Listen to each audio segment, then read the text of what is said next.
بسم اللہ الرحمن الرحیم۔ بھاگ جاؤ بھاگ جاؤ سر بلند سر بلند غیرت مند جرت مند متکلم اسلام مولانا الیاس گنبد صاحب نعرہ تکبیر۔ حیات النبی عقیدہ حیات النبی۔ الحمد لله نحمده ونستعينه ونستغفره ونؤمن به ونتوكل عليه ونعوذ بالله من شرور أنفسنا ومن سيئات أعمالنا من يهده الله فلا مضل له ومن يضلل فلا هادي له ونشهد أن لا إله إلا الله وحده لا شريك له ونشهد أن سيدنا ومولانا محمدا عبده ورسوله أما بعد فأعوذ بالله من الشيطان الرجيم بسم الله الرحمن الرحيم محمد رسول الله اللهم صل على محمد وعلى آل محمد كما صليت على إبراهيم وعلى آل إبراهيم إنك حميد مجيد اللهم بارك على محمد وعلى آل محمد كما باركت على إبراهيم وعلى آل إبراهيم إنك حميد مجيد۔ ہر ابتدا سے پہلے ہر انتہا کے بعد، ہر ابتدا سے پہلے ہر انتہا کے بعد ذات نبی بلند ہے ذات خدا کے بعد۔ ہر ابتدا سے پہلے ہر انتہا کے بعد ذات نبی بلند ہے ذات خدا کے بعد۔ دنیا میں جس قدر احترام کے قابل ہیں لوگ، دنیا میں جس قدر احترام کے قابل ہیں لوگ، میں سبھی کو مانتا ہوں مگر مصطفیٰ کے بعد۔ نہ میں کا ذکر نہ پینے کی بات کرتے ہیں، نہ میں کا ذکر نہ پینے کی بات کرتے ہیں، ہم اہل دل ہیں اور مدینے کی بات کرتے ہیں۔ نہ میں کا ذکر نہ پینے کی بات کرتے ہیں، ہم اہل دل ہیں اور مدینے کی بات کرتے ہیں۔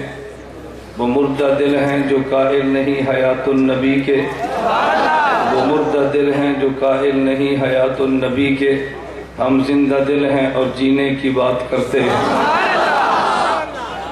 معزز علماء کرام، میرے نہایت واجب الاحترام بزرگوں اور مسلک اہل سنت والجماعت سے تعلق رکھنے والے وجود نوجوان دوستوں اور بھائیوں، ہماری آج کی گجرانوالہ شہر کی تاریخی سالانہ سیرت النبی صلی اللہ علیہ وسلم کانفرنس کے موقع پہ مجھے یہاں کے میزبان خصوصاً مولانا ریاض سباتی دامت برکاتہم نے جو عنوان دیا ہے وہ یہ ہے کہ نظریات اہل سنت والجماعت کو پیغمبر کی سیرت کی روشنی میں پیش کرو۔ میں آپ حضرات کی خدمت میں بڑے اختصار اور دلائل کے ساتھ انشاءاللہ مسلک اہل سنت والجماعت رسول اکرم صلی اللہ علیہ وسلم کی سیرت کی روشنی میں پیش کروں گا۔ میں مضمون پھیلانے کی بجائے پھیلے ہوئے مضمون کو سمیٹ کر یہ بات کہتا ہوں، ایک پیغمبر کی ذات ہے اور ایک پیغمبر کی بات ہے۔ کچھ نظریات وہ ہیں جو پیغمبر کی ذات سے نکلتے ہیں اور کچھ نظریات وہ ہیں جو پیغمبر کی بات سے نکلتے ہیں۔ رسول اللہ کی سیرت کا پورا خلاصہ وہ یا پیغمبر کی ذات بنتی ہے یا پیغمبر کی بات بنتی ہے۔ ابھی مجھ سے قبل اسٹیج سیکرٹری صاحب جس طرح حضرت قاسم العلوم والخیرات مولانا محمد قاسم نانوتوی رحمۃ اللہ علیہ کا تذکرہ فرما رہے تھے، میں انشاءاللہ ان دو باتوں کو حجت الاسلام قاسم العلوم والخیرات مولانا قاسم نانوتوی رحمۃ اللہ علیہ کے علوم کی روشنی میں آپ کی خدمت میں پیش کروں گا انشاءاللہ۔ بہت سارے مسائل پہ دلائل آپ سنتے رہتے ہیں، لیکن کبھی آدمی مسئلے کی حقیقت تک نہیں پہنچتا، اس لیے اس کو بسا اوقات دلائل کی بھی سمجھ نہیں آتی۔ میں اس لیے گزارش کر رہا ہوں کہ بڑے اختصار سے میں نظریات سمجھانے کی کوشش کروں گا، اللہ مجھے بات سمجھانے کی توفیق عطا فرمائے۔ نمبر 1 پیغمبر کی ذات اور نمبر 2 پیغمبر کی بات۔ میں نے جو قرآن کی آیت کے 3 لفظ پڑھے ہیں، ان میں ایک لفظ محمد، یہ پیغمبر کی ذات ہے۔ نمبر 2 لفظ رسول، یہ پیغمبر کی بات ہے۔ حضرت محمد صلی اللہ علیہ وسلم کی ہم دیوبند والے ذات کو بھی مانتے ہیں، حضرت محمد صلی اللہ علیہ وسلم کی ہم دیوبند والے بات بھی مانتے ہیں۔ ہمارا اہل سنت والجماعت دیوبند کا نظریہ ہے، پیغمبر کی ذات بھی جنت والی ہے، پیغمبر کی بات بھی جنت والی ہے۔ ہمارا دیوبند کا نظریہ ہے، پیغمبر کی ذات بھی اعلیٰ ہے، پیغمبر کی بات بھی اعلیٰ ہے۔ دیوبند کا نظریہ ہے، ہم پیغمبر کی ذات کو بھی پاک مانتے ہیں، پیغمبر کی بات کو بھی پاک مانتے ہیں۔ دیوبند کا نظریہ ہے، ہم پیغمبر کی ذات کو معصوم مانتے ہیں، پیغمبر کی بات کو معصوم مانتے ہیں۔ دیوبند کا نظریہ ہے، ہم پیغمبر کی ذات کو محفوظ مانتے ہیں، ہم پیغمبر کی بات کو محفوظ مانتے ہیں۔ دیوبند کا نظریہ ہے، ہم پیغمبر کی ذات کو زندہ مانتے ہیں، پیغمبر کی بات کو زندہ مانتے ہیں۔ دیوبند کا نظریہ ہے، جہاں پیغمبر کی ذات ہے اس مکان کو تمام مکانوں سے اعلیٰ مانتے ہیں، جہاں پیغمبر کی بات ہے اس کتاب کو تمام کتابوں سے اعلیٰ مانتے ہیں۔ نمبر 1 پیغمبر کی ذات اور نمبر 2 پیغمبر کی بات۔ میں بڑے سکون سے آپ کی خدمت میں گزارش کروں گا کہ موقع کم ملتا ہے آدمی کھل کے اپنی بات کہہ سکے۔ آپ کا مجھ پر احسان یہ ہوگا کہ آپ نعرہ بازی کی بجائے میری بات کو سنتے رہیں۔ میں یہ آپ کو نہیں کہتا میری بات قبول کریں، نہ میں آپ سے گزارش کرتا ہوں کہ آپ میری تائید فرمائیں۔ میں آپ کے مسئلے کا وہ خطیب نہیں ہوں جو آپ کی تائید کا محتاج ہوں۔ تائید فرمائیں آپ کی مرضی، نہ فرمائیں آپ کی مرضی۔ میں نے اپنے مسلک و اکابر کے علوم کی روشنی میں پیش کرنا ہے، ماننا نہ ماننا آپ کی مرضی ہے۔ بس میں ایک گزارش کروں گا کہ نعرہ لگانے کی بجائے آپ میری بات کو سمجھیں۔ میں نے کہا ایک پیغمبر کی ذات ہے اور ایک پیغمبر کی بات ہے۔ پیغمبر کی ذات بھی جنت والی، پیغمبر کی بات بھی جنت والی۔ جہاں تک تعلق پیغمبر کی ذات کا ہے، میں نے اس کو جنت والی کیوں کہا ہے؟ اس لیے کہ قرآن کریم میں اللہ رب العزت فرماتے ہیں منہا خلقناکم وفیہا نعیدکم ومنہا نخرجکم تارۃ اخری۔ دیکھو جس جگہ سے ہم نے آدمی کو وجود بخشا ہے اسی جگہ پہ اس کو لے کر جاتے ہیں، دوبارہ اس جگہ سے اس کو اٹھا دیں گے۔ ہمارا عقیدہ ہے اگر پیغمبر کی جگہ جہاں پیغمبر آج مدفون ہے اگر وہ جنت کا ٹکڑا ہے تو پھر مان خدا نے پیغمبر کو جنت سے لیا ہے، خدا نے پیغمبر کو جنت میں رکھا ہے، خدا اسی جنت سے اٹھا کر پیغمبر کو بڑی جنت میں پہنچا دیں گے۔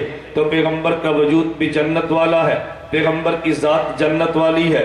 میں تائید کے طور پہ ایک واقعہ عرض کرتا ہوں اور واقعہ دائیں بائیں کری قرآن کریم کا ہے۔ حضرت ابراہیم علیہ السلام نے خواب دیکھی ہے اور جب صبح بیدار ہوئے اپنے بیٹے اسماعیل سے فرمانے لگے یا بنی انی ارا فی المنام انی اصبحک فانظر تری۔ میں بیٹا میں نے رات خواب میں دیکھا ہے کہ میں خواب کے اندر تجھے ذبح کر رہا ہوں، تیری رائے کیا ہے؟ بیٹا اسماعیل کہنے لگا اے ابا جی آپ نے جو خواب میں دیکھا ہے یا بطفل ما تؤمر، آپ اس پہ عمل کر لیجئے، میں آپ کی بات پہ عمل کروں گا، مجھے آپ صبر کرنے والا پائیں گے۔ حضرت ابراہیم علیہ السلام نے بیٹے کی آنکھوں پہ بیٹے کو لٹا دیا ہے، اپنی آنکھوں پہ بتی باندھ لی ہے اور بیٹے کو ذبح کرنے لگے ہیں۔ حضرت ابراہیم نے سمجھا کہ بیٹے کو ذبح کر دیا ہے۔ جب ان کے یقین ہو گیا کہ شاید میرا بیٹا ذبح ہو چکا ہے، ابراہیم علیہ السلام نے دیکھا تو سامنے بیٹا ذبح ہوا نہیں بلکہ بیٹے کے بدلے میں دمبا ذبح ہے۔ قرآن کہتا ہے فدیناہ بذبح عظیم، یہاں پہ مفسرین لکھتے ہیں یہ جو دمبا حضرت اسماعیل کے بدلے میں ذبح ہوا یہ دمبا اس زمین والا نہیں تھا بلکہ دمبا خدا نے جنت سے بھیجا ہے۔ میرا سوال یہ ہے کہ جب آپ جانور کو ذبح کریں تو زمین والا ذبح کرتے ہیں اور جب حضرت پیغمبر کے بدلے میں خدا نے دمبا دیا تو وہ جنت والا کیوں دیا ہے؟ اس لیے میں اس بنیاد پہ کہتا ہوں اسماعیل چونکہ نبی ہے، نبی کا وجود جنت والا ہوتا ہے، خدا نے ان کو بچا کے بدلے میں جنت والا دمبا دیا۔ ابراہیم کا حضرت اسماعیل بھی چونکہ نبی ہے اور نبی کا وجود جنت والا ہوتا ہے، میں ایک جگہ بیان پہ کہنے لگا کہ دیوبند کا نظریہ ہے نبی بھی بشر ہوتا ہے، امتی بھی بشر ہوتا ہے، اللہ بشر کو مٹی سے پیدا کرتے ہیں۔ ایک شخص نے فوراً چٹ دے کے کہہ دی کہ دیکھو دیوبند والے گستاخ رسول ہے، یہ پیغمبر کا ادب نہیں مانتے، تم نے پیغمبر کو مٹی والا مان لیا ہے۔ میں نے کہا تم نے آدھی بات تو سنی ہے، کاش دیوبند کی پوری بات کو سن لیا ہوتا۔ ہم کہتے ہیں نبی کا وجود بھی مٹی سے بنا ہے، امتی کا وجود بھی مٹی سے بنا ہے، مگر مٹی اور مٹی میں فرق ہے۔ ایک مٹی زمین والی ہے اور ایک مٹی جنت والی ہے، ایک مٹی جنت الفردوس والی ہے۔ امتی انسان کو خدا وجود مٹی زمین والی سے دیتے ہیں، نبی کو وجود جنت والی سے دیتے ہیں، سید الانبیاء کو وجود جنت الفردوس والی مٹی سے دیتے ہیں۔ امتی اور نبی میں وہی فرق ہے جو جنت اور زمین میں فرق ہے، نبی الانبیاء میں فرق ہے جو جنت اور جنت الفردوس میں فرق ہے۔ میں پہلے سمجھا رہا ہوں کہ نبی کا وجود جنت والا ہے۔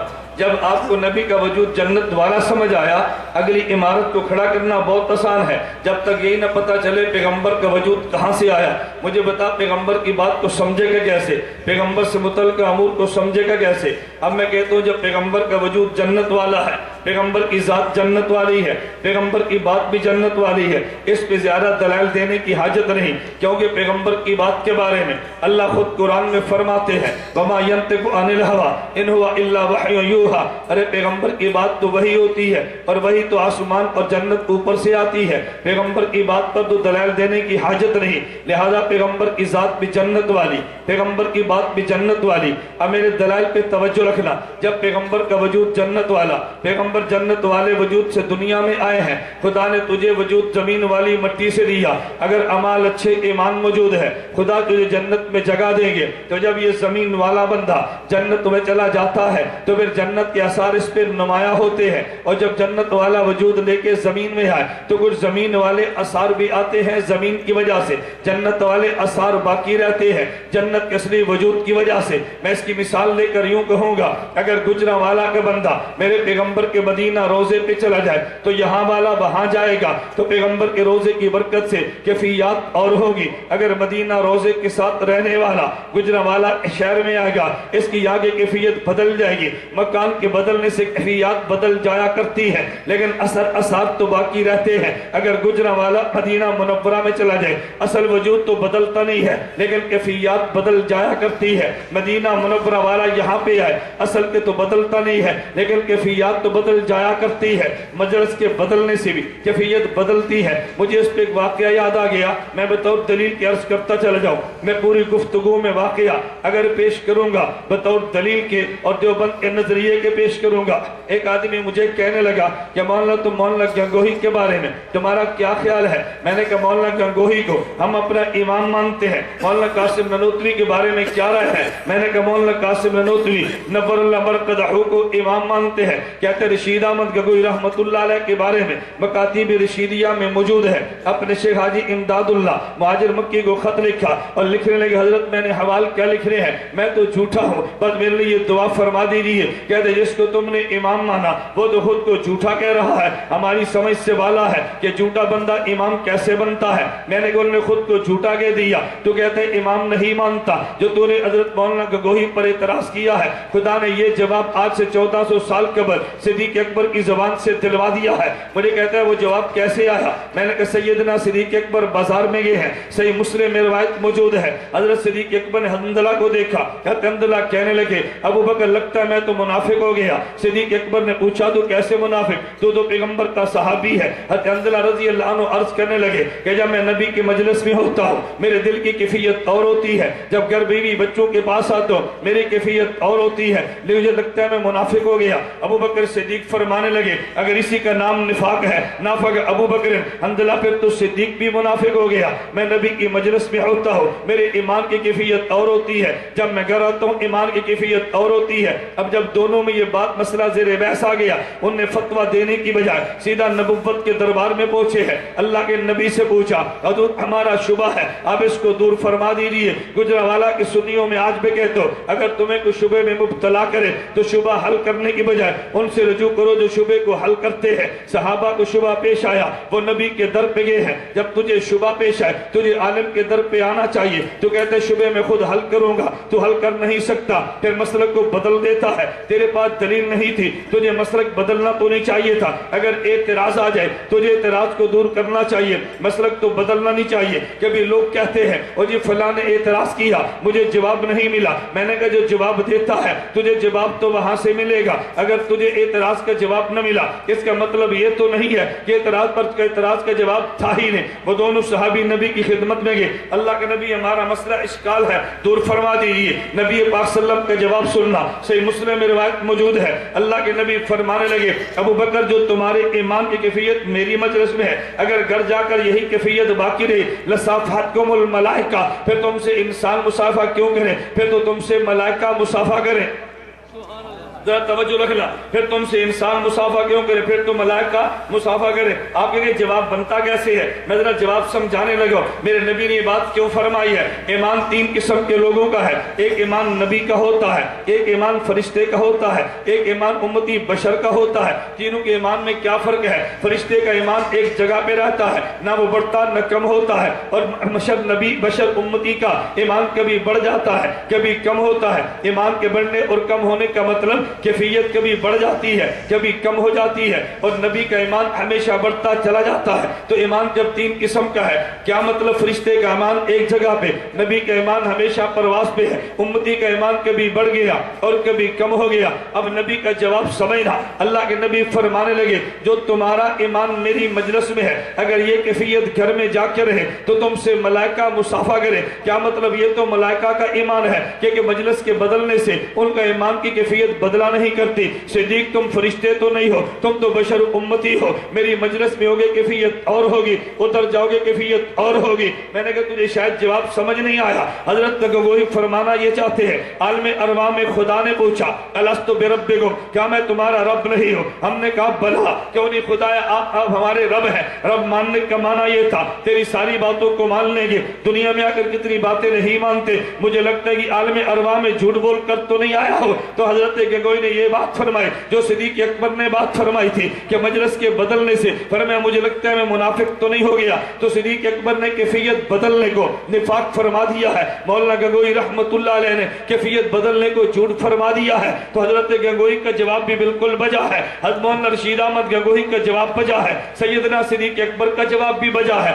میں بتا یہ رہا تھا کہ مجلس کے بدلنے سے کیفیات تو بدلتی ہے لیکن اثر اثرات تو باقی رہتے ہیں۔ امتی زمین سے بنا ہے لیکن جب جنت میں جائے گا اس پہ جنت کے اثار آ جائیں گے، تو کہے گا جنت کے اثار کیا ہے، میں کہوں امتی پہ اثر یہ ہوگا کہ جنت میں جا کسی غذا لطیف بن جائے گی، جہاں امتی دنیا پہ رہتا ہے غذا کثیف نظر آتی ہے، جنت میں جائے گا غذا لطیف بن جائے گی۔ میرا نبی جنت کے وجود والا دنیا میں آیا ہے تو جنت کا اثر یہاں کے لے کر آیا۔ صحیح بخاری میں روایت موجود ہے، حضور نے تسلسل کے روزے رکھے، بعض صحابہ نے ارادہ کیا ہم بھی مسلسل روزے رکھے، اللہ کے نبی فرمانے لگے تم مسلسل کے روزے نہ رکھنا۔ حضور کیوں نہ رکھے؟ فرمایا ایکم مثلی، تم میں مجھ جیسا کون ہے؟ اس کا مطلب یہ ہے کہ میرا وجود تو جنت والا ہے، تمہارا وجود تو زمین والا ہے۔ اللہ یطعمنی ویسقینی، مجھے کبھی خدا یوں کھلاتا ہے تمہیں کھانا نظر نہیں آتا لیکن میں کھا چکا ہوں، مجھے کبھی خدا یوں پلاتا ہے کہ تمہیں نظر نہیں آتا لیکن مجھے خدا پلا دیتا ہے، اسے لطیف غذا کہتے ہیں۔ چونکہ نبی کا وجود جنت والا ہے، اللہ کبھی اس کی وجہ سے نبی کو دنیا میں لطیف غذائیں بھی دیا کرتے ہیں۔ میرا دوست تو جنت میں جائے گا تو جنت کا اثر ظاہر یہ ہوگا کہ تیرے وجود پہ اگر توجہ رکھنا، تیرے وجود کو دیکھ لے، جنت میں جانے کے بعد تیرے وجود میں کبھی بھی بدبو کا تصور بھی نہیں ہوگا، یہ جنت کے ماحول کا اثر ہے۔ تو میرے پیغمبر کا وجود تو جنت والا ہے، جب نبی جنت سے زمین پر آئے ہیں پیغمبر کے وجود میں بدبو کا تصور بھی نہیں ہے، حتیٰ کہ یہاں تک میں کہتا ہوں پیغمبر کے پسینہ خوشبو والا یہ تو تو نے سنا ہے، میرے پیغمبر کا لعاب خوشبو والا یہ تو تو نے سنا ہے۔ میں اس سے بڑھ کے کہتا ہوں دیوبند کا نظریہ ہے، میرے پیغمبر کا بول و براز بھی خوشبو والا ہے. ارے میں اس سے بڑھ کر کیا کہوں گا کہ تو جنت میں جائے گا, تیرے بدن سے خوشبو اٹھے گی. میرا محمد آمنہ کے پیٹ میں آیا, خوشبو آ گئی ہے. نبی جس گلی سے گزرے ہیں خوشبو آ رہی ہے, جس بستر پہ لیٹے ہیں خوشبو آ رہی ہے. پیغمبر کے مبارک پسینہ نکلا, خوشبو آ رہی ہے. تو کہے گا پسینے کی ضرورت کیا ہے, جنت میں پسینہ ہوتا جو نہیں ہے. میں نے کہا یار تو بات کو سمجھا نہیں ہے. پیغمبر کا وجود جنت والا ہے, لیکن چونکہ دنیا کے ماحول میں رہتے ہیں, اس ماحول کا تقاضا یہ تھا کہ نبی پہ پسینہ آ جاتا, اس ماحول کا اثر یہ تھا پسینہ خوشبودار بن جاتا. نبی کا وجود جو کہ جنت والا ہے, میرے دلائل پہ توجہ رکھنا. میرے پیغمبر کی ذات جو کہ جنت والی ہے, لیکن رہ دنیا میں رہی ہے تو دنیا کے اثار بھی آئیں گے, جنت کے اثار باقی رہیں گے. دنیا کا اثر کیا آیا کہ نبی نے محنت کی ہے, نبی کے وجود پہ پسینہ آ گیا. جنت کے اصلی وجود کا تقاضا یہ تھا, اور اصلی پسینہ بھی خوشبو میں بدل جاتا. یہی وجہ انس بن مالک کہتے ہیں, فرماتے ہیں میں قسم اٹھا کر کہتا ہوں ما شممت اطیب من عرق محمد صلی اللہ علیہ وسلم, میں نے دنیا میں جتنی خوشبوئیں سونگھی ہیں مجھے اپنے محمد کے پسینے سے زیادہ دنیا میں کچھ خوشبو نظر نہیں آئی ہے. اس سے بڑھ کے میں کہتا ہوں الخصائص الکبریٰ میں امام سیوطی نے روایت نقل کی ہے, حضرت لیلہ رضی اللہ عنہ ام المؤمنین امی عائشہ کی باندھی ہے, وہ خود فرماتی ہے, انہوں نے کہا یا رسول اللہ آپ بیت الخلاء میں داخل ہوئے, بیت الخلاء سے نکل گئے, اللہ کے نبی میں آپ کے پیچھے بیت الخلاء میں گئی ہو کہ جب نبی بیت الخلاء سے نکلے تو بیت الخلاء کا منظر کیا ہوتا ہے. حضرت لیلہ کہتی ہے یا رسول اللہ انی لم ارى شیئا, میں نے بیت الخلاء میں کچھ بھی نہیں دیکھا الا انی اجد رائحۃ المسک, لیکن میں نے وہاں پہ میں نے مشک کی خوشبو کی ہے. حضور وہاں تو کچھ بھی نہیں تھا, لیکن میں نے مشک کی خوشبو کو پا لیا ہے, وہاں پہ سونگ لیا ہے. اللہ کے نبی نے جواب کیا دیا, فرمایا تو لیلہ جانتی نہیں ہے میں نبی جنت میں نبیوں کے گروہ سے تعلق رکھنے والا نبی ہوں. اس کا مطلب یہ تھا کہ نبی کے وجود سے بدبو کبھی آیا نہیں کرتی. میرے دوست میں یہ بات اس لیے کہہ رہا تھا, میرے پیغمبر کا وجود جو کہ جنت والا ہے تو جنت والے اثار نبی کے وجود پہ آتے ہیں. دیوبند کا نظریہ ہے, تو پیغمبر کے وجود کی بات کرتا ہے. دیوبند کا عقیدہ ہے میرے پیغمبر کا بول و براز بھی پاک ہے, جیسے پیغمبر کا جسم پاک ہے, اس جسم سے نکلنے والا بول و براز بھی پاک ہے. تو کہے گا دلیل کیا ہے, الخصائص الکبریٰ میں امام سیوطی رحمت اللہ علیہ نے لکھا ہے, حضرت پیغمبر کی باندھی ام ایمن کہتی ہے نبی پاک صلی اللہ علیہ وسلم کے گھر میں آرام کر رہی تھی, میں نے رات کو دیکھا نبی پاک نیند سے اٹھے ہیں.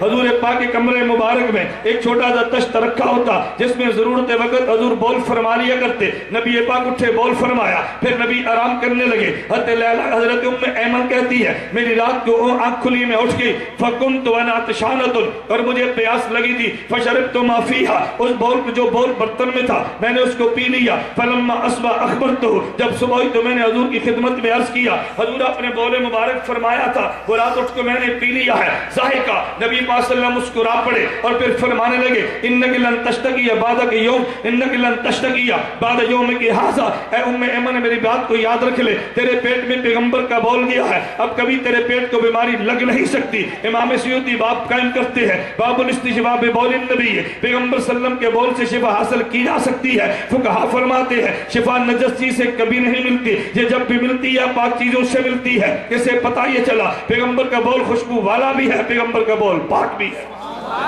تو کہے گا نبی کا بول پاک کیوں ہے, نبی کا بول خوشبو والا کیوں ہے. میں مولانا قاسم نانوتوی کی طرز پہ تجھے فلسفہ دیوبندیت عرض کر رہا ہوں. مولانا قاسم نانوتوی رحمت اللہ علیہ جو بات کو سمجھایا ہے, میں کہتا ہوں اگر میں پھر کھل کے بات کروں گا تو شاید تجھے بات سمجھ نہ پائے. مولانا قاسم نانوتوی وہ تھے جو منقول کو معقول بناتے, معقول کو محسوس بناتے. پہلے دلیل قرآن و حدیث سے لیتے, اس کو کلیات میں سمجھاتے تھے, پھر مثالوں سے یوں واضح کرتے کہ محسوس ہوتا جیسے بندہ آنکھوں سے دیکھ رہا ہے. میں نے کہا میرے پیغمبر کا بول پاک کیوں ہے, میرے پیغمبر کا وجود جنت والا ہے. گجرانوالہ کے سنی تو بتا کیا جنت میں نجاست کا تصور ہو سکتا ہے جب پیغمبر کا وجود جنت والا ہے. پیغمبر کا بول بھی پاک ہے, جنتی وجود سے آیا ہے. میرے پیغمبر کا بول بھی خوشبو والا ہے, پیغمبر کا براز بھی خوشبو والا. پیغمبر جنت سے جو ہے, آگے چل کے میں بات کہتا ہوں, میرے پیغمبر کا وجود جنت والا. تو دنیا سے جنت میں جائے گا تجھے طاقت کیا ملے گی. حدیث مبارک میں موجود ہے کہ جب آدمی دنیا میں جائے گا, ایک آدمی آدمی کو 100 مردوں کی طاقت ملے گی، لیکن میرے پیغمبر کا وجود تو ہے ہی جنت والا۔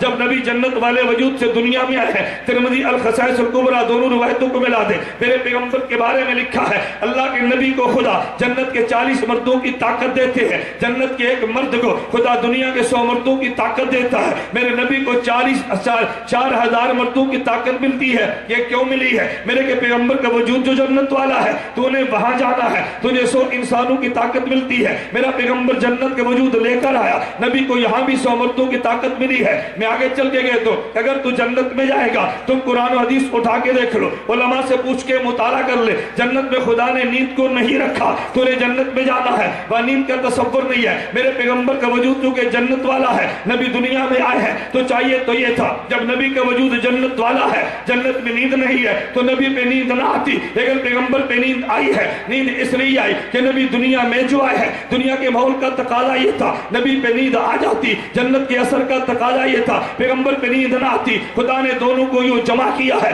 کہ جب نبی پاک سو جاتے ہیں، صحیح بخاری میں روایت موجود ہے، نبی پاک سو گئے ہیں، پھر حضور سو کے اٹھے، وطر پڑے اور پیغمبر نے وضو نہیں کیا۔ امی عائشہ نے پوچھا یا رسول اللہ آپ نے بغیر وضو کے وطر پڑھ لیے؟ حضور وطر تو تب پڑھیں جب وضو تو ہوگا۔ نبی کریم صلی اللہ علیہ وسلم فرمانے لگے عائشہ کہ عنایت نہ مانے بلا یہ نام قلبی، میں تو نبی ہوں، نبی کی آنکھ سوتی ہے، نبی کا دل جاگتا ہے، تو نے کبھی نکتے پہ غور کیا ہے نبی کا دل کیوں جاگتا ہے؟ اس کی وجہ یہ ہے انسان کو وجود ملتا ہے اور وجود میں جسم بھی ہے، وجود میں دل بھی ہے۔ ارے دل جسم کے تابع ہوتا ہے، اصل تو دل ہے، باقی وجود اس کے تابع ہے۔ نبی جو کہ دنیا میں رہتے ہیں، دنیا کے ماحول کا تقاضا یہ تھا نبی پہ نیند آنی چاہیے، پیغمبر کا وجود جنت والا ہے، اس کا تقاضا یہ تھا نبی پہ نیند نہ آتی۔ خدا نے پیغمبر کو نیند یوں دی ہے، ظاہر پہ نیند رکھ دی ہے، دنیا کے ماحول کے اثر کی وجہ سے دل کو بیدار رکھا ہے، جنتی وجود کی وجہ سے۔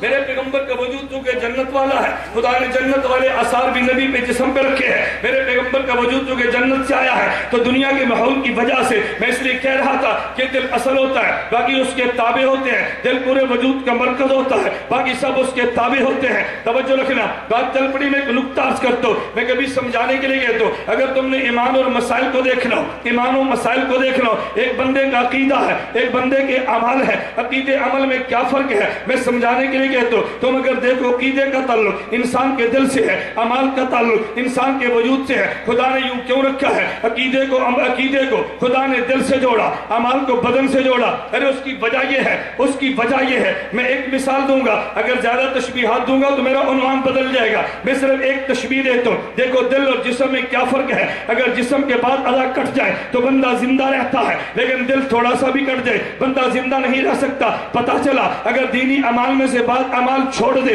تو بندہ مومن رہتا ہے، عقائد میں سے ایک عقیدہ بھی چھوڑ دے تو بندہ مومن نہیں رہتا۔ عقیدے کو خدا نے دل سے رکھا ہے، اعمال کو خدا نے بدن سے رکھا ہے، بدن کے بعد اعضاء کٹ بھی جائے بندہ تب بھی زندہ رہتا ہے، لیکن اگر دل تھوڑا سا کٹ جائے تو بندہ زندہ نہیں رہتا۔ مسائل میں بات عمل نہ کرے مومن تب بھی رہتا ہے، لیکن عقیدے میں سے کوئی ایک عقیدہ بھی چھوڑ دے بندہ مومن نہیں رہتا۔ تو میرے پیغمبر کا وجود جو کہ جنت والا ہے، اس کی وجہ سے پیغمبر کی نیند بدل گئی ہے۔ پھر میں آگے چل کے کہتا ہوں تیرا وجود دنیا والا، نبی کا وجود جنت والا۔ گجرانوالہ کے دوستو تم بتاؤ، جب خدا موت کے بعد اللہ پھر حشر کے بعد مجھے تمہیں جنت میں لے جائے گا تو جنت میں جانے کے بعد موت آئے گی؟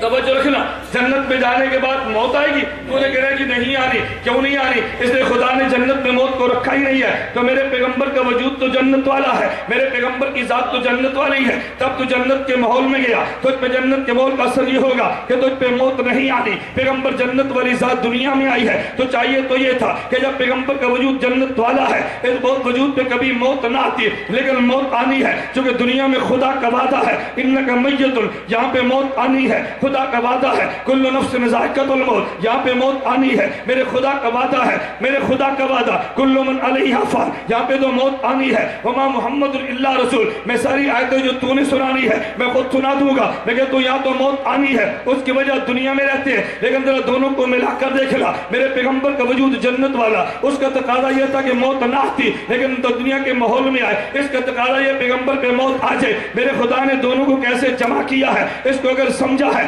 قاسم العلوم والخیرات مولانا قاسم نانوتوی سمجھتے ہیں، مولانا قاسم نانوتوی رحمت اللہ علیہ فرماتے ہیں کہ دیکھو ایک دنیا کا مسئلہ ہے، ایک جنت کا مسئلہ ہے۔ خدا نے جنت کی زمین کے اندر حیاتی حیات رکھی ہے اور دنیا کی زمین میں خدا نے موتی موت رکھی ہے۔ میں قرآنی آیات پڑھتا نہیں، میں اشارے کر دیتا ہوں، تم قرآن کریم اٹھا کے دیکھ لو۔ خدا نے کئی موقع پر ارشاد فرمایا ہم نے زمین کو مردہ کیا تھا، جب آسمان سے بارش برسائی ہے پھر زمین کو زندہ کر دیا ہے۔ اگر شہر والے نہ سمجھے تو دیہات والے تو میری بات کو جلدی سمجھیں گے۔ میں چونکہ دیہات کے رہنے والا دیہاتی ذمہ دار آدمی ہوں، ہم زمین کے مزاجوں کو سمجھتے ہیں۔ اگر تم 2 سال زمین میں پانی لگاؤ تو زمین بنجر بن جایا کرتی ہے۔ اس سے پتہ یہ چلا کہ دنیا والی زمین کے اندر موت ہی موت ہے، پانی ملے تو حیات ملتی ہے، اگر پانی نہ ملے حیات کا تصور بھی ختم ہو جاتا ہے۔ لیکن جنت کے بارے میں کوئی روایت تمہیں نہیں ملے گی۔ جنت کی بنجر زمین ہے، اگر بارش برسے تو زمین تازہ ہوتی ہے، اگر بارش نہ برسے تو زمین بنجر رہتی ہے۔ نانا میرے دوست، خدا نے زمین جو جنت والی ہے اس کے وجود میں خدا نے حیاتی حیات رکھی ہے۔ میں اس میں ایک چھوٹا سا واقعہ عرض کرتا ہوں، تم نے کئی بار سنا بھی ہوگا، اساتذہ کرام سے تفسیر پڑھتے ہوئے تم نے واقعہ شاید کئی بار سنا ہوگا۔ حضرت موسیٰ علیہ السلام کے دور میں فرعون بھی ہے، موسیٰ علیہ السلام بھی ہے۔ موسیٰ علیہ السلام آگے چل رہی ہے، فرعون اپنے گھوڑوں کے ساتھ پیچھے آیا، لشکر کے ساتھ آیا، موسیٰ علیہ السلام چلے ہیں۔ میں لمبا واقعہ عرض نہیں کرتا، لیکن آپ نے سنا ہوگا کہ اس دور میں جو سامری ایک بے ایمان انسان تھا، اس نے ایک چھوٹا سا بچڑا سونے کا بنایا اور وہ سونے کا بچڑا جو بنایا اس کے منہ میں مٹی ڈالی، جس کی وجہ سے بولنا شروع کر دیا۔ وہ مٹی کون سی تھی جو سامری نے منہ میں ڈالی ہے اور بچڑے نے بولنا شروع کر دیا؟ مفسرین کہتے ہیں یہ مٹی وہ تھی کہ جبریل امین جس گھوڑے پر آئے، آگے گھوڑے کو لے کے چلے ہیں، بنی اسرائیل کے گھوڑے ان کے پیچھے چلے ہیں۔ وہ جہاں پہ گھوڑا پاؤں رکھتا، اپنا پنجہ رکھتا، اپنے پاؤں کو رکھتا، اپنے سم کو رکھتا، وہاں زمین میں ہریالی اگ جاتی۔ وہ دنیا والا گھوڑا تو تھا نہیں، وہ جو کہ جنت والا تھا۔ جب جنت والا قدم رکھتا ہے ہریالی آ جاتی ہے۔ اس نے سمجھا کہ جنت والی جو کہ اس کو اثرات آئے ہیں اس میں حیات ہوگی۔ اس مٹی کو اٹھا کے اس نے بچھڑے کے منہ میں ڈالا تو بچھڑے میں حیات آ گئی، اس نے بولنا شروع کر دیا۔ پتا چلا کہ جنت کی زمین میں خدا نے حیاتی حیات رکھی ہے اور دنیا والی زمین اور مٹی میں خدا نے موت ہی موت رکھی ہے۔ ادھر پانی آئے تو حیات ملتی ہے، اگر پانی نہ ملے زمین پہ موت آ جاتی ہے۔ جنت والے وجود کو پانی نہ ملے وہاں تب بھی حیات رہتی ہے۔ تو مولانا قاسم نانوتوی فرماتے ہیں امتی کا مسئلہ یہ ہے اس کے بدن میں روح کو ڈال دیا جائے، پانی کو ڈالے تو حیات ملتی ہے، اگر روح کو نکال لیا جائے اس میں موت آ جاتی ہے۔ میرے پیغمبر کا معاملہ یوں نہیں ہے، پیغمبر کے وجود جو کہ جنت والا ہے اس میں خدا نے حیاتی حیات رکھی ہے۔ جب پیغمبر کے وجود میں تمہیں پیغمبر کے وجود میں تمہیں روح نظر آتی ہے، پیغمبر کے وجود میں روح کے اثار تمہیں نظر آئے تب بھی حیات موجود ہوتی ہے۔ اگر تمہیں روح کے اثار نظر آئے پیغمبر کے وجود میں تب بھی حیاتی حیات ہوتی ہے، کیونکہ پیغمبر کا وجود جنت والا جو ہے، لیکن وہ حیات کیسے رہتی ہے؟ مولانا قاسم نانوتوی فرماتے ہیں اگر تم نے اس کو سمجھنا ہو تو پھر پیغمبر کی نیند کو سمجھو، نبی کی نیند سمجھ آئے گی، پیغمبر کی موت بھی سمجھ آئے گی۔ پیغمبر کی نیند کو ہم نے دیکھا تو نبی کا دل جاگتا ہے، نبی کی آنکھ سو جاتی ہے۔ مولانا قاسم نانوتوی بھی فرماتے ہیں پیغمبر کی حیات کو سمجھنا ہو، پیغمبر کے ظاہر پہ موت ہوتی ہے لیکن پیغمبر کے دل میں حیات ہوتی ہے، پیغمبر کے دل میں حیات ہوتی ہے۔ توجہ ایک واقعہ پیش کریں گے، میں صحیح بخاری کی روایت پڑھتا ہوں، جو روایت پڑھ کے تجھے بندہ عقیدہ حیات سے دور کرے گا۔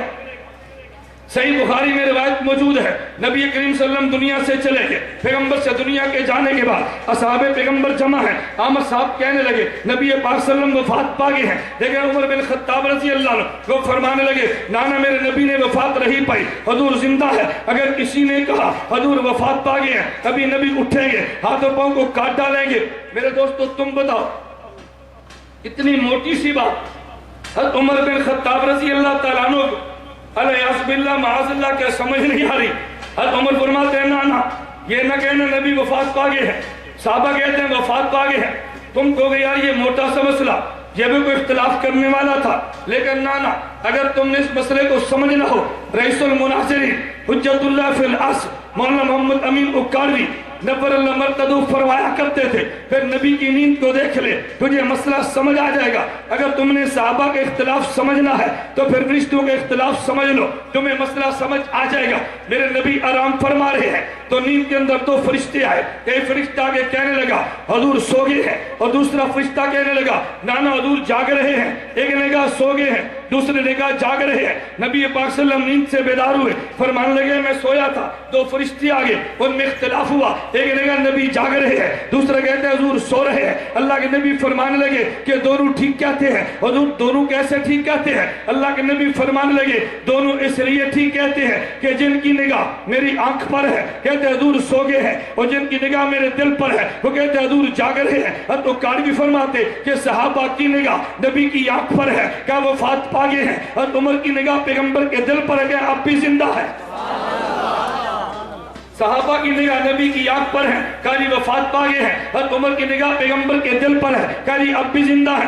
سیدنا ابو بکر صدیق آگے رضی اللہ عنہ, توجہ رکھنا, سیدنا ابو بکر صدیق آگے فرمائے عمر یہ نہ کہنا یہ تو مان پیغمبر پہ موت آ گئی ہے. میں صرف سمجھانے کے لیے کہتا ہوں جی میں کیسے مانوں, مجھے دل میں تو حیات نظر آتی ہے. اب صدیق اکبر نے بات سمجھائی ہے, عمر پیغمبر کی نیند کو تو دیکھو, جب نبی کی نیند تم دیکھو گے تو آنکھ پہ تو نیند نظر آتی ہے, لیکن پھر بھی کہتے ہو نبی جاگتا ہے. تو کیوں کہتے ہو؟ نبی کی نیند اتنی ہی ہوتی ہے, آنکھ سو جاتی ہے, دل جاگتا ہے. تو نبی کی موت بھی اتنی ہی ہوتی ہے, ظاہر پہ موت ہوتی ہے, قلب میں حیات ہوتی ہے. ظاہر پہ موت کیوں آئی ہے؟ کل نفس ذائقۃ الموت جو موجود ہے, ظاہر پہ موت کیوں آئی ہے؟ انک میت جو موجود ہے, ظاہر پہ موت کیوں آئی ہے؟ کل نفس ذائقۃ الموت موجود ہے. پیغمبر کے قلب اطہر میں حیات کیوں موجود ہے؟ یہ یاد جنت والی جو ہے,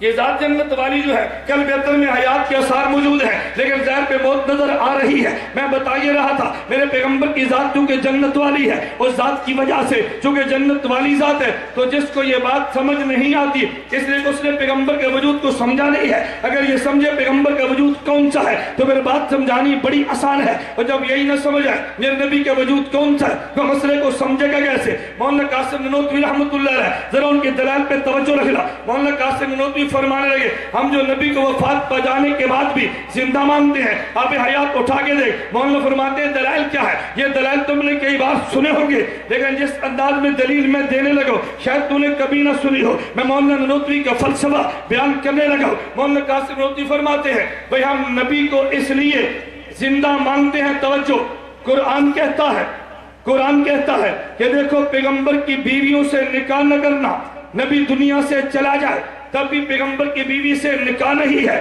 تو جب نبی کی بیوی سے نکاح کیوں نہیں؟ اس لیے کہ نبی زندہ ہے, اور زندہ کی بیوی بیوہ نہیں بنتی. جب بیوہ بنی نہیں تو نکاح کیسے ہوگا؟ جب بیوہ بنی نہیں تو نکاح ہوگا کیسے؟ کیونکہ نبی کے قلب اطہر میں حیات موجود ہے, پیغمبر کی بیوی ان کے نکاح میں ہے. جب نبی کے نکاح سے نکلی نہیں ہے تو پھر میرا دوست بتا نکاح کیسے ہوگا؟ ایک بندہ مجھے کہنے لگا ذرا دلیل پہ غور کرنا. کہتا اگر اس دلیل کو مان لیا جائے, اس دلیل کی وجہ سے پیغمبر کی بیوی سے نکاح جائز نہیں ہے, تو پھر شہید بھی تو زندہ ہے. دلیل سمجھے, شہید بھی تو, توجہ, شہید بھی تو زندہ ہے. تو پھر شہید کی بیوی سے نکاح نہیں ٹوٹنا, شہید کی بیوی سے بھی نکاح نہیں ہونا چاہیے. نبی زندہ تو نبی کی بیوی نکاح میں ہے, تو شہید بھی زندہ, تو پھر کہہ دو شہید کی بیوی بھی نکاح میں ہے. تم نے دونوں میں فرق کیوں کیا ہے؟ میں نے کہا دوست تو نے اعتراض اس لیے کیا کہ تم نے مسئلے کو سمجھا نہیں ہے. اگر سمجھا ہوتا کبھی اعتراض نہ کرتا, مولانا قاسم نانوتوی کو پڑھ لیتا, کبھی اعتراض نہ کرتا. کہتے ہیں کیا مطلب؟ میں نے کہا پیغمبر کا وجود جنت والا ہے, شہید کا وجود دنیا والا ہے. شہید پہ موت آئی ہے تو بالکل حیات کے اثرات ختم ہو گئے ہیں, دوبارہ روح کا تعلق جڑا ہے. شہید کو حیات ملی ہے تو شہید کی دنیاوی حیات موجود تھی, موت کے آ جانے کے بعد, روح کے نکلنے کے بعد, تعلق کے ختم ہو جانے کے بعد وجود پہ حیات کے اثرات ختم ہوئے. جب روح کا تعلق دوبارہ جڑا حیات پھر ملی ہے. لیکن میرے پیغمبر کا وجود تو جنت والا ہے, روح نکلنے کے باوجود کلیتاً حیات ان سے الگ ہوئی نہیں, موت آ گئی. قلب اطہر میں حیات اب بھی باقی ہے. شہید پہ موت آئی ہے, قلب پر بھی موت آئی ہے, ظاہر پر بھی موت آئی ہے. نبی کے ظاہر پر موت آئی لیکن قلب میں حیات باقی ہے. وہ کہ حیات کے اثرات موجود تھے, ان کے نکاح سے بیوی نکلی ہی نہیں ہے. شہید پہ موت آ گئی, حیات کلیتاً ختم ہو گئی, اب اس کے نکاح سے بیوی نکل گئی ہے. شہید کا مسئلہ اور ہے, نبی کا اور ہے. شہید کا مسئلہ اور ہے, نبی کا مسئلہ اور ہے. میں کہتا ہوں جو تو نے شبہات پیش کرنے ہیں میں تیرے شبہات کو سارے ختم کر دوں گا. میری بات کو توجہ سے سمجھنا. میں نے اس لیے کہا پیغمبر کی بیوی سے نکاح کیوں نہیں؟ کیونکہ نبی کے قلب اطہر میں حیات موجود ہے. میں نے کہا پیغمبر کا وجود جنت والا، اسی کا اثر چلتا ہے. مولانا قاسم نانوتوی دوسری بات کہتے ہیں. مولانا قاسم نانوتوی رحمت اللہ علیہ فرماتے ہیں، صحیح بخاری میں روایت موجود ہے، حضرت فاطمہ الزہرا رضی اللہ تعالی عنہا ابو بکر صدیق سے عرض کیا میرے والد دنیا سے چلے گئے، یہ باغ فدق تو میرے والد کا تھا، وہ باغ فدق تو مجھے مل جانا چاہیے. میرے والد کے ہونے کا مطلب کیا ہے؟ میں نبی پاک صلی اللہ علیہ وسلم نے غزوہ خیبر کے بعد ازواج مطہرات کے لیے ایک سال کے نفقے کے لیے باغ فدق کو مقرر کر دیا تھا. ان سے نفقہ ان کو ملے گا. جس حضرت زہرا یہ سمجھی رضی اللہ عنہا یہ میرے ابو کی چونکہ ملکیت میں ہے، ان کے جانے کے بعد مجھے ملنا چاہیے. سیدنا صدیق اکبر فرمانے لگے کہ زہرا میں نے تیرے والد سے حدیث مبارک سنی ہے کہ نبی کا وارث کوئی نہیں بنتا، نبی کا وارث امت بنا نہیں کرتی، تو جب نبی کی وراثت چلے گی نہیں میں تجھے مال کیسے دوں گا؟ اسی صحیح بخاری میں روایت ہے حضرت فاطمہ الزہرا خاموش ہوگی، پھر 6 ماہ تک زندہ رہی، لیکن کبھی ابو بکر صدیق رضی اللہ عنہ سے مطالبہ کیا نہیں ہے. ذرا دلیل پہ غور کرنا. مولانا قاسم نانوتوی فرماتے ہیں پیغمبر کے مال میں وراثت کیوں نہیں چلتی؟ ارے وراثت تو تب چلتی ہے جب آدمی کے وجود سے حیات ختم ہو جائے، ملکیت ختم ہو جائے تو پھر اولاد کو مل جاتی ہے، لیکن جب تک والد مال کا مالک ہوتا ہے تو پھر آگے وراثت تو چلا کرتی رہی ہے. چونکہ نبی کے قلب اطہر میں حیات موجود ہے، پیغمبر کی ملکیت باقی ہے، تو پیغمبر کی وراثت کیسے چلے گی؟ پیغمبر کی وراثت کا نہ ملنا اس بات کی دلیل ہے مال پیغمبر کے ملک میں ہے، اور ملک میں پیغمبر کی ملک میں مال ہونا اس بات کی دلیل ہے پیغمبر کے قلب اطہر میں حیات موجود ہے. یہ جنت والے وجود کی وجہ سے ہے. توجہ رکھنا. پھر تیرے ذہن میں ایک سوال آئے گا، یہ سوال وہ تھے جو میرے کابر نے سارے صاف کر دیے ہیں، یا تو نے پڑھے نہیں ہیں یا پڑھ کے تو نے بتائے نہیں ہیں. اب ذہن میں سوال کیا آئے گا؟ توجہ رکھنا. نبی پاک صلی اللہ علیہ وسلم فرمانے لگے نبی کا کوئی وارث بنتا تو نہیں ہے، لیکن ما ترکنا صدقۃ، جو مال نبی چھوڑ کر جائے یہ صدقہ بن جاتا ہے. دلیل پہ غور کرنا، یہ صدقہ بن جاتا ہے. وراثت تو چلا نہیں کرتی لیکن نبی کا مال صدقہ بنتا ہے. ارے وراثت تو ملتی ہے رشتہ داروں کو، لیکن صدقہ رشتہ داروں کے لیے تو نہیں ہے، وہ تو کسی کو بھی مل جاتا ہے. پورے امت میں نبی کا مال بطور صدقہ تقسیم ہوتا ہے. ذرا مولانا قاسم نانوتوی کی دلیل پہ غور کرنا. مولانا قاسم نانوتوی فرماتے ہیں مجھے بتاؤ کہ دنیا میں مال صدقہ کب بنتا ہے؟ صدقہ کرنے والا زندہ ہو یا مردہ؟ نہیں سمجھے؟ مال صدقہ کب بنتا ہے؟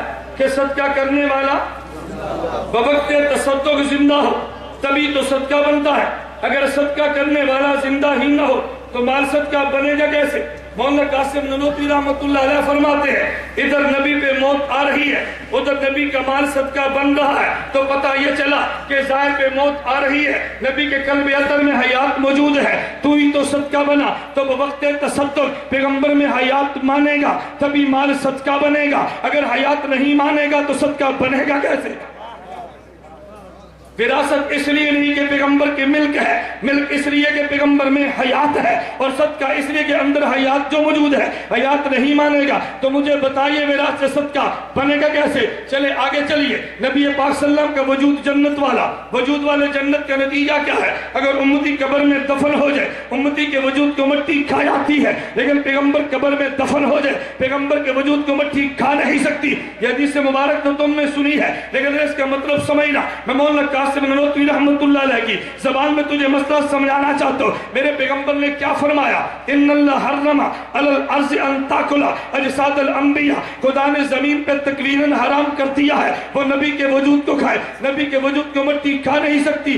تیرا ذوق تازہ ہو. میں ذرا اس حدیث کا پس منظر 2 منٹ میں بیان کرتا ہوں تاکہ تجھے پوری حدیث تو سمجھ آئے. یہ جملہ اللہ کے نبی نے کس موقع پہ ارشاد فرمایا؟ نبی پاک صلی اللہ علیہ وسلم نے صحابہ سے فرمایا تم جمعے کے دن میرے اوپر کثرت سے درود پاک پڑھا کرو، کیوں؟ فَإِنَّ صَلَاتَكُمْ مَعْرُوضَةٌ عَلَيَّ، تمہارا درود مجھ پہ پیش ہوتا ہے. صحابہ نے اشکال کیا کہ یا رسول اللہ کیف تورد صلاتنا علیکا وقت ارمتا، اللہ کے نبی ہمارا درود آپ پہ کیسے پیش ہوگا؟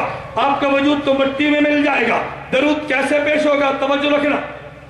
جب نبی پاک صلی اللہ علیہ وسلم نے فرمایا تم درود پڑھو تمہارا درود مجھ پہ پیش ہوتا ہے، تو صحابہ نے اشکال کیا کیا؟ صحابہ نے اشکال کیا کیا؟ یہ اشکال سمجھو گے تو پھر حدیث سمجھ آئے گی. حضور کیسے درود پیش ہوتا ہے؟ آپ کا وجود تو مٹی میں مل جائے گا، اس کا مطلب یہ صحابہ سمجھتے تھے درود نے وجود پہ پیش ہونا ہے. نہیں سمجھے؟ صحابہ سمجھتے تھے درود جسم پہ پیش ہونا ہے. تبھی تو اشکال ہوا نا. اگر صحابی سمجھتا جسم پہ پیش نہیں ہونا اور روح پہ پیش ہونا ہے, صحابی وقت ارمتا کیوں کہتا؟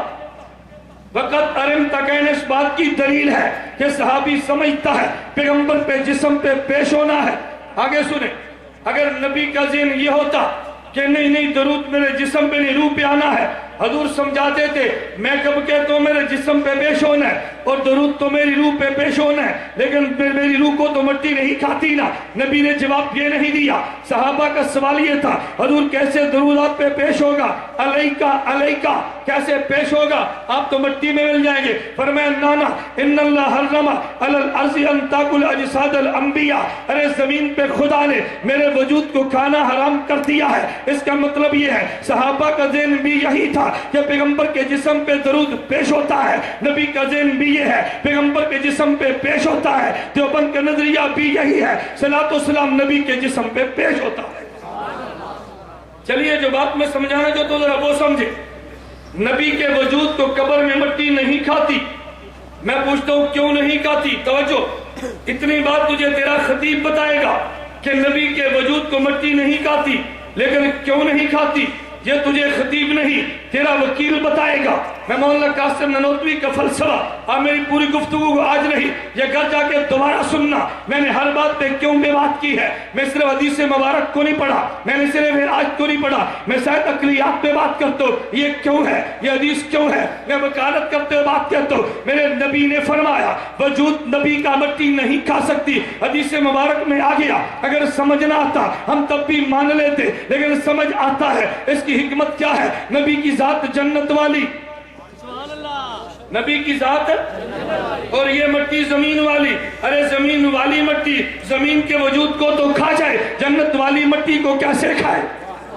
پیغمبر کا وجود جنت والا ہے, جنت والے وجود کو یہ زمین والی مٹی کھا نہیں سکتی. فرمایا اللہ کے نبی نے ان اللہ حرم علی الارض ان تاکل اجساد الانبیاء, یہ پیغمبر کی وجود کو زمین کی کٹ مٹی کھا نہیں سکتی. میں سمجھا یہ رہا تھا یہ ساری باتیں کیوں ہے کہ میرے پیغمبر کی ذات جنت والی ہے. میرے دوست ذرا توجہ رکھنا. اب میں تجھے بات سمجھانے لگا یار, جب موت آ گئی ہے پھر بھی پیغمبر کے قلب اطہر میں حیات کیوں ہے؟ ذرا دلیل پہ غور کرنا. کبھی لوگ کہتے ہیں اور یہ ہمیں سمجھ نہیں آتی, نبی پاک صلی اللہ علیہ وسلم وفات پا گئے ہیں, صحابہ نبی کو خود نہلا رہے ہیں. اگر حضور زندہ ہوتے تو نبی خود نہاتے. صحابہ نے کیوں نہلایا ہے؟ جب نبی پاک دفوت ہو گئے صحابہ قبر میں دفن کر رہے ہیں. اگر نبی زندہ ہوتے حضور خود قبر مبارک میں چلے جاتے. اگر پیغمبر زندہ ہے صحابہ اٹھا کے کیوں رکھتے ہیں؟ نبی خود اٹھ کے چلے جاتے. یہ سارے اعمال بتا رہے ہیں نبی میں حیات نہیں ہے. میں نے کہا مولانا قاسم نانوتوی سے ان سوالوں کا جواب لے لے. قاسم نانوتوی نے تیرے سارے سوالوں کا جواب دے دیا ہے.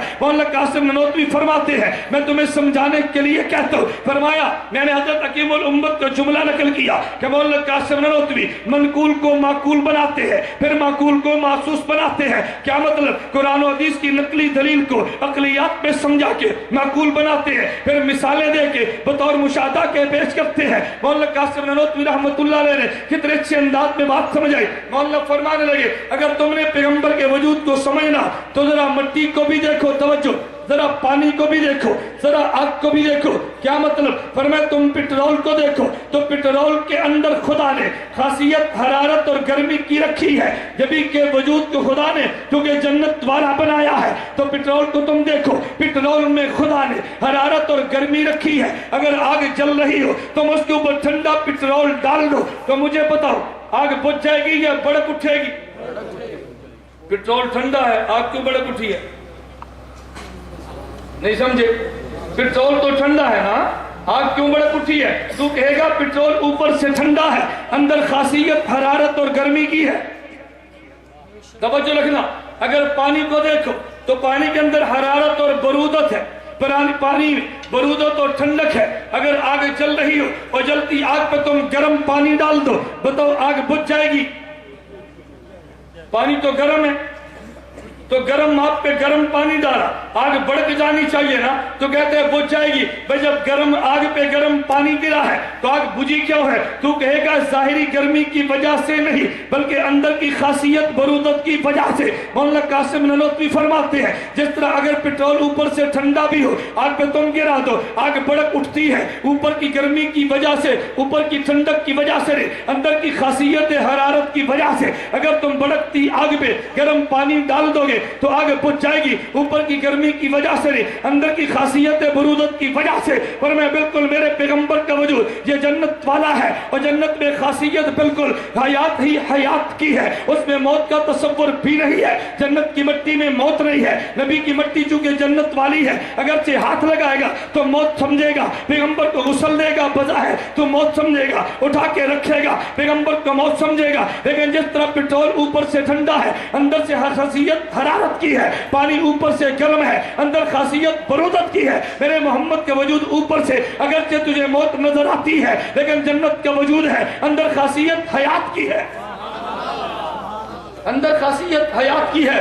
کیوں؟ میرے نبی کا وجود جنت والا بہت نا, میرے نبی کا وجود جنت والا ہے, میرے نبی کی ذات تو جنت والی ہے. میں اس لیے کہہ رہا تھا میرے نبی کی ذات بھی جنت والی, میرے نبی کی بات بھی جنت والی. کچھ نظریات وہ ہیں جن کا تعلق میرے پیغمبر کی ذات سے ہے, ارے کچھ نظریات وہ ہیں جن کا تعلق میرے پیغمبر کی بات سے ہے. میں تو اپنے عنوان پہ چل رہا ہوں, میں نے پیغمبر کی سیرت کی روشنی میں تجھے عقیدہ دینا ہے. میں نے پہلے ذات کو زیر باس لایا جسے محمد کہتے ہیں, اگر بات کو لاؤں گا جسے رسول کہتے ہیں. یہ بات تو لمبی ہے لیکن توجہ رکھنا, میں تجھے ایک بات کی وضاحت کرتا ہوں. میرے پیغمبر کی ذات تو کہ جنت والی.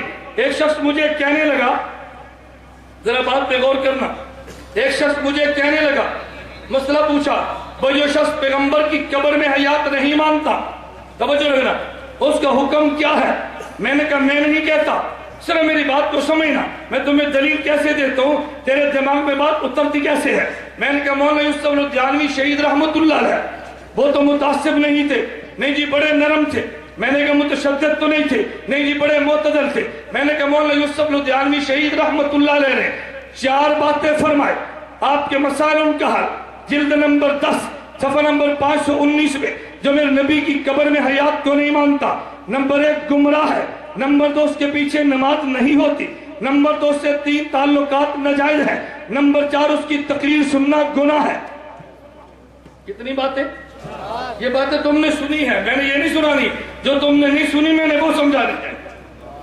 جو بات آپ نے سنی ہے میں وہ نہیں سنا رہا, میں سمجھانا چاہتا ہوں. کتنی باتیں فرمائیں, بولنا کتنی باتیں.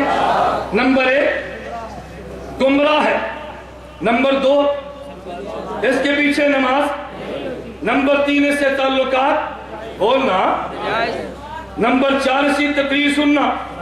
مجھے ایک بندہ کہنے لگا ان کی تقریر سننے میں کیا حرج ہے, اگر توحید بیان کرے تو پھر سن لینی چاہیے, توجہ, درس قرآن دے تو پھر سن لینی چاہیے. میں نے کہا ایک سوال میں بھی کرتا ہوں, کوئی مرزائی قادیانی تمہیں کہے یہ سیرت النبی کے سالانہ جلسے پہ میں ہوں تو مرزائی, آج مرزائیت کی بات نہیں کروں گا, صرف قرآن پڑھوں گا, تلاوت کروں گا, سن لو گے؟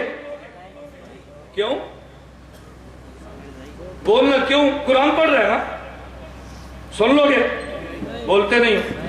ایک بندہ کہتا ہے بھی دیکھو میں رافضی ہوں, تم مجھے مسلمان نہیں سمجھتے, لیکن آج مجھے موقع دو, میں رافضی رہتے ہوئے بھی آج صحابہ کی مدح کروں گا, تم سن لو گے؟ آپ نے کیوں نہیں سننا؟ توجہ, تم نے قادیانی سے کہنا ہے پہلے پیغمبر کی ذات کو مان لے پھر پیغمبر کی بات سنیں گے. تو نے اس سے بھی کہنا ہے پہلے پیغمبر کے صحابہ کی ذات کو مان لے پھر صحابہ کی بات سنیں گے. تو مولانا یوسف لدھیانوی بھی یہ بات کہتے ہیں اس کی تقریر سننا کیوں ناجائز ہے؟ پہلے پیغمبر کی ذات کا مسئلہ ہے پھر پیغمبر کی بات کا مسئلہ ہے. تو ذات پیغمبر نہ مانے ہم تو اس سے بات سنتے ہی نہیں ہیں. پہلے ذات کی بات کر پھر بات کی بات کرنا نا. کہتا نہیں ذات کو چھوڑو مجھ سے بات سنو. میں نے کہا میرے کعبے نے جذبات میں فتویٰ نہیں دیا, تو نے کبھی فتوے کو سمجھا نہیں ہے, غلط انداز میں نقل کر دیا ہے. میں بات یہ کہہ رہا تھا, میری پوری گفتگو کا خلاصہ میں نے کہا میرے پیغمبر کی ذات جنت والی ہے, میرے پیغمبر کی بات جنت والی ہے. میں ذات پیغمبر پہ نظریات دے رہا تھا, ذرا توجہ رکھنا. میں تجھے آخری بات کہنے لگا, میں نے کہا میرے پیغمبر کی ذات جس جگہ پہ موجود ہے وہ جگہ تمام جگہوں سے اعلیٰ ہے. جہاں میرے پیغمبر کی بات ہے وہ کتاب تمام کتابوں سے اعلیٰ ہے. میں نے بات کو چھوڑ دیا ہے. کسی مرحلے پہ پھر سے میں پیغمبر کی ذات کے بارے میں کہتا ہوں. میرے نبی جہاں پر مدفون ہے, میرے پیغمبر کا روضہ جو جنت کا ٹکڑا ہے, میرے پیغمبر کی قبر مبارک جہاں پیغمبر کا قبر مبارک جو جنت سے اعلیٰ جنت ہے. میں نے کہا وہ قبر مبارک کی مٹی کے ذرے جو میرے پیغمبر کے وجود سے ملے ہیں, دیوبند کا نظریہ ہے, وہ کعبہ سے بھی اعلیٰ ہے, وہ خدا کے عرش سے بھی اعلیٰ ہے. وہ کعبہ سے بھی اعلیٰ, خدا کے عرش سے بھی. ایک مولوی تقریر کر رہا تھا اور اس کی تقریر نیٹ پہ موجود ہے.